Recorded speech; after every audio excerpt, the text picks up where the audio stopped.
PSC का notification out हो चुका है और आज है 30 सितंबर। आज से आप लोग इसका फॉर्म भी अप्लाई कर सकेंगे। जी हाँ, लिंक एक्टिवेट कर दिया जा चुका है। आपको मैं इसके ऑफिशियल वेबसाइट पे भी जाके दिखलाना चाहूँगा। टोटल 555 पदों की यहाँ पे बात हुई थी कि ये नोटिफिकेशन निकाला गया है, जिसमें कि अभी भी डीएसपी के पद को शामिल नहीं किया गया था।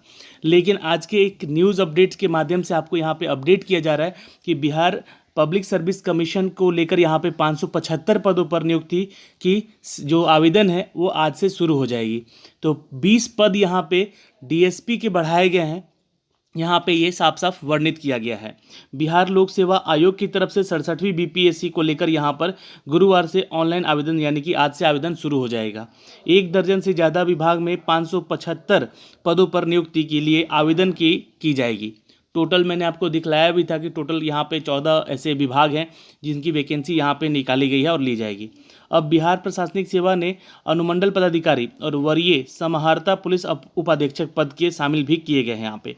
तो ये जो अपडेट है, अनुमंडल पदाधिकारी और वरीय उप समाहर्ता एवं पुलिस उपाधीक्षक पद यहाँ पे दोस्तों शामिल किए गए हैं। 20 ऐसे नए पद, तो जिसका कि यहाँ पे आज से आवेदन शुरू हो जाएगा।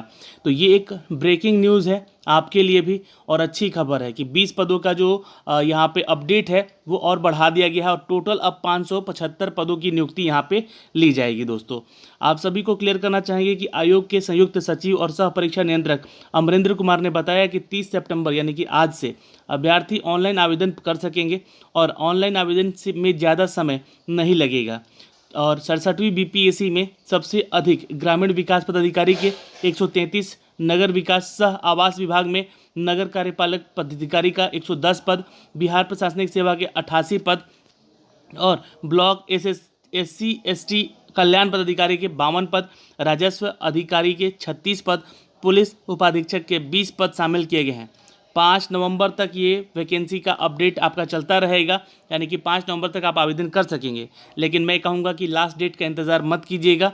अभ्यर्थी ऑनलाइन आवेदन कर सकते हैं। ऑनलाइन की जो प्रक्रिया है यहाँ पे दिए गए कॉलम में आपको वर्णित किया गया है। यदि अब आरक्षण का दावा नहीं करते हैं तो उन्हें आरक्षण का लाभ नहीं मिलेगा। आरक्षण केवल बिहार के स्थायी निवासियों को ही मिलेगा। अदर स्टेट से आप हैं तो आप आरक्षण का दावा नहीं कर सकते हैं। इस बात का भी ध्यान रखिएगा। 3 चरण में ये परीक्षा होने वाली है। जैसा कि मैंने आपको पहले ही बताया था कि परीक्षा जो है आपका जो पीटी एग्ज़ाम होगा वो 2 घंटे का एग्ज़ाम होगा, जहां पर 150 प्रश्न के प्रश्नोत्तर पूछे जाएंगे। एक एक क्वेश्चन एक नंबर का होगा, निगेटिव मार्किंग नहीं होगी। यहाँ पे सीट से 10 गुना अभ्यर्थी को यहाँ पे मुख्य परीक्षा में लिया जाएगा। यानी कि अगर 575 पद हैं तो 575 पद का 10 गुना जो है यहाँ पे पीटी में उनको बुलाया जाएगा। यानी कि लगभग यहाँ पे दोस्तों 5750 अभ्यर्थियों को यहाँ पे बुलाया जाएगा मेंस एग्ज़ाम में। अब उसके बाद जो मेंस का एग्ज़ाम होगा, दूसरे चरण का मुख्य लिखित परीक्षा होगा और वो लिखित परीक्षा होता है, यानी कि सब्जेक्टिव पेपर होता है उसमें, जिसमें कि आपको 3 विषयों को चयन करना होता है। 2 अनिवार्य विषय होते हैं जो कि हिंदी 100 अंक का तथा सामान्य अध्ययन 300 अंक का होगा। वहीं पे दोस्तों एक पेपर आपका ऐच्छिक विषय होगा, यानी कि वैकल्पिक होगा दोस्तों, जिसमें कि पेपर 1 और पेपर 2 होंगे। हिंदी में 30% अंक लाना अनिवार्य है, यानी कि क्वालिफाइंग करना जरूरी है हिंदी में आपको। इसके अतिरिक्त वैकल्पिक विषय की 300 अंकों की भी परीक्षा अलग से होगी। टोटल यहाँ पे 900 का पेपर होता है, 120 का आपको एग्ज़ाम इंटरव्यू होता है, उसके बाद फाइनल, यानी कि 1020 नंबर का ये टोटल एग्ज़ाम है आपका। पीटी जो एग्ज़ाम है सिर्फ क्वालिफाइंग है। यहाँ पे आपको 10 गुना अभ्यर्थियों को कॉल करने के लिए ये यहाँ से बुलाया जाता है, तो जितनी वैकेंसी होती है। तो ये तो हो गया दोस्तों आज का न्यूज़ अपडेट, जो कि दैनिक जागरण से इसको अपडेट किया गया था। लेकिन मैं आपको इसके ऑफिशियल वेबसाइट पे ले जाना चाहूँगा, जहाँ पे अभी तक देखिए, मैंने जहाँ तक अभी ये नोटिफिकेशन देखा है, अभी तक इनका कोई ऑफिशियल यहाँ पे अपडेट नहीं दिया गया है। कोई भी ऑफिशियल अपडेट नहीं है आज की डेट में, 30 तारीख के डेट में। ये 25 तारीख का लास्ट अपडेट था, जो कि कुछ इंस्ट्रक्शन दिए गए थे कि फॉर्म भरने से पहले आपको क्या तैयारी करनी है, जिसके बारे में मैंने आपको एक वीडियो ऑलरेडी बना दिया है। वो वीडियो को जरूर देख लीजिएगा। उसका लिंक जो है डिस्क्रिप्शन में मिल जाएगा या फिर इन डिस्क्रिप्शन में मिल जाएगा आपको लास्ट में। तो ये है अपडेट। अब अप्लाई कहाँ से करना है आपको, तो ये जो साइड में आप देख रहे हैं लेफ्ट साइड में, यहाँ पे ये सेक्शन, यहाँ पे अप्लाई ऑनलाइन का, यहाँ पे क्लिक कीजिएगा और यहाँ से क्लिक करने के बाद आप इस पेज पे आ जाएंगे दोस्तों। जैसे ही आप इस पेज पे आएंगे, यहाँ पे ये आपको लिंक मिलेगा कि अप्लाई करने का। जी हाँ दोस्तों, ये नीचे आएंगे, यहाँ पे आप देख सकते हैं 67वीं CCE की ये जो नोटिफिकेशन है यहाँ पे अपडेट कर दी गई है। इसका एडवर्टाइजमेंट है ये, और अप्लाई करने का लिंक यहाँ से एक्टिव हो चुका है दोस्तों। जैसे ही आप यहाँ से क्लिक करते हैं अप्लाई ऑनलाइन पे, तो आपको यहाँ से अप्लाई करने का भी मौका मिलेगा। लेकिन इंस्ट्रक्शन पहले यहाँ से डाउनलोड करके इस PDF को ज़रूर एक बार मैं कहूँगा कि पढ़ लीजिएगा इसको, ताकि आपको इसका कोई भी डाउट जो है वो क्लियर हो सके, है ना, कोई भी डाउट उसको लेकर। अब जैसे आप ऑनलाइन पे क्लिक करेंगे यहाँ पे अप्लाई ऑनलाइन पे, तो ये एडवर्टीजमेंट का रजिस्ट्रेशन पेज इस तरह से खुल जाएगा, जहाँ पे आपको अपना नाम यहाँ पे डालना है, जो कि आपके मैट्रिक सर्टिफिकेट पे नाम होगा वही डालिएगा देखकर, ठीक है। कैंडिडेट का मिडिल नेम, ठीक है, अगर है तो, और नहीं है तो लास्ट नेम। अगर ये भी नहीं है तो कोई इशू नहीं है, सिर्फ आप फर्स्ट नेम डाल के ही छोड़ सकते हैं। जैसे कि आपका नाम अगर मान लीजिए कि जितेंद्र कुमार सिंह है तो कुमार मिडिल नेम हो जाएगा, सिंह आपका सरनेम हो जाएगा, और आपका जो फर्स्ट नेम है तो आपका ही होगा, ठीक है। इस तरह से आपको ये फॉर्म भरना है। उसके अलावा दोस्तों यहाँ पे फादर नेम, तो फादर नेम में आपको अपने पिता का नाम डालना है, जो कि सर्टिफिकेट में मेंशन किया है आपने। हस्बैंड नेम, तो जिन महिलाओं का यहाँ पे विवाह हो चुका है वो अपने हस्बैंड का नाम यहाँ पे डालेंगी। मदर्स नेम, जो भी आपके सर्टिफिकेट में आपका नाम होगा मदर्स का, वो नाम डालिएगा यहाँ पे। डेट ऑफ बर्थ, आप जो भी सर्टिफिकेट 10th में है आपका वही डालिएगा यहाँ पे, ओके। मैरिटल स्टेटस, यहाँ पे आप मैरिड हैं या अनमैरिड हैं, या आप दोनों में से नहीं है, मतलब जैसे कि बहुत लोग विडोज़ होती हैं, या फिर जो बहुत लोग हैं शादीशुदा होते हुए भी अलग हैं, तो उसमें अदर्स पे आप डाल सकते हैं। जेंडर यहाँ पे मेल हैं या फीमेल हैं या ट्रांसजेंडर में है, वो कैटेगरी आपको खुद चूज़ करनी होगी यहाँ पे। आपको यहाँ पे अपना आधार नंबर भी डालना है, और ध्यान रखिएगा ये कोई मैंडेटरी नहीं है यहाँ पे आधार नंबर डालना, यहाँ पे आप डाल भी सकते हो नहीं भी डाल सकते हैं। दोस्तों सिटीजन ऑफ इंडिया है तो यस पे तो ऑलरेडी क्लिक किया हुआ है, इसको छूना ही नहीं है आपको। और यहाँ पे दोस्तों आप स्टेट के परमानेंट रेसिडेंशियल हैं या नहीं हैं, यस या नो पे क्लिक कर लीजिएगा। अगर अदर स्टेट से है तो नो कर लीजिएगा भाई।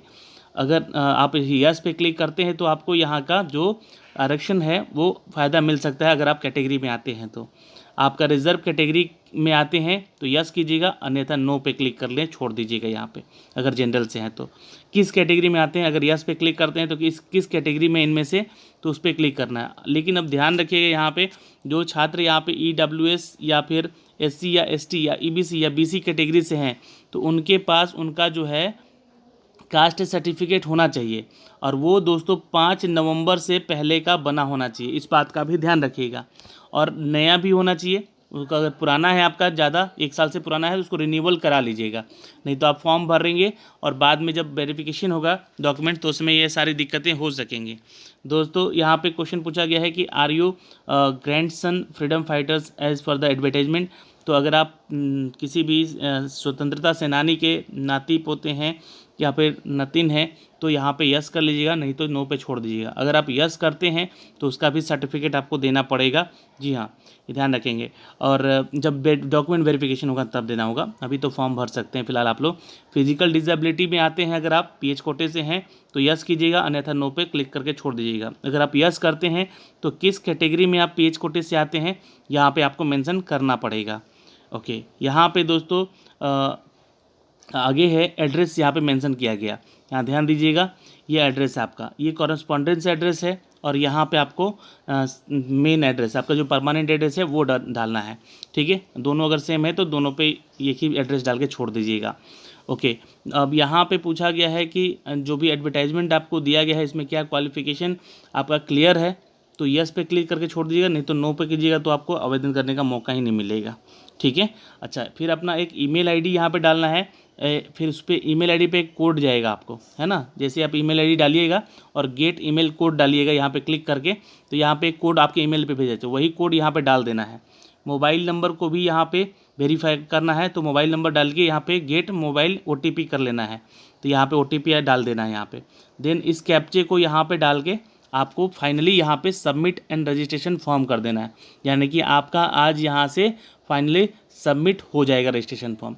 अब देखिए ये जो फॉर्म है इसका अप्लीकेशन पार्ट भी आपको भरना पड़ेगा, जिसमें कि आपको क्वालिफिकेशन डिटेल, फ़ोटो, सिग्नेचर वगैरह अपलोड करना पड़ेगा। और वो क्वालिफिकेशन डिटेल जो है आपका 10th से लेकर आपका ग्रेजुएशन तक का मांगा जाएगा, ठीक है। 10th में आपका रोल नंबर क्या होगा, रोल कोड क्या था, 12th में रोल नंबर रोल कोड क्या था, किस डिवीज़न से पास किए, कौन से ईयर में पास किए, ये सब कुछ डिटेल वहाँ पे लिया जाएगा। ग्रेजुएशन में आपका कौन से सब्जेक्ट से ग्रेजुएशन है आपका, उसके अलावा कितना डिग्री बना है, कौन से ईयर पास हैं आप, और अगर एक्सपीरियंस है तो एक्सपीरियंस बताइए आप यहाँ पे। तो ये सारा डिटेल जो है यहाँ पे ये लिया जाएगा आपसे। तो ये रजिस्ट्रेशन फॉर्म अपडेट कर दिया गया है यहाँ से दोस्तों फ़िलहाल। लेकिन आपको यहाँ पे जो 20 पद जो बढ़ाए गए हैं उसका ऑफिशियल नोटिफिकेशन कोई अपडेट नहीं दिया गया है। ये महज एक नोटिफिकेशन जो है आपके न्यूज़पेपर के माध्यम से अपडेट किया गया है, जो कि मैंने आप तक साझा किया है। हो सकता है कि अब 10 बजे के बाद कुछ अपडेट किया जाए, नया नोटिफिकेशन भेजा जाए यहाँ पे, तो जैसे ही कुछ अपडेट आता है तो मैं आपको अप्लाई करके भी बताऊँगा वीडियो को, और फॉर्म कैसे भरना है ये कंप्लीट एक फॉर्म भरने का वीडियो भी बताऊँगा। ऑल द बेस्ट, मिलेंगे आपसे अगले वीडियो में, तब तक के लिए बाय बाय, टेक केयर, ध्यान रखेंगे अपना और अपने परिवार का।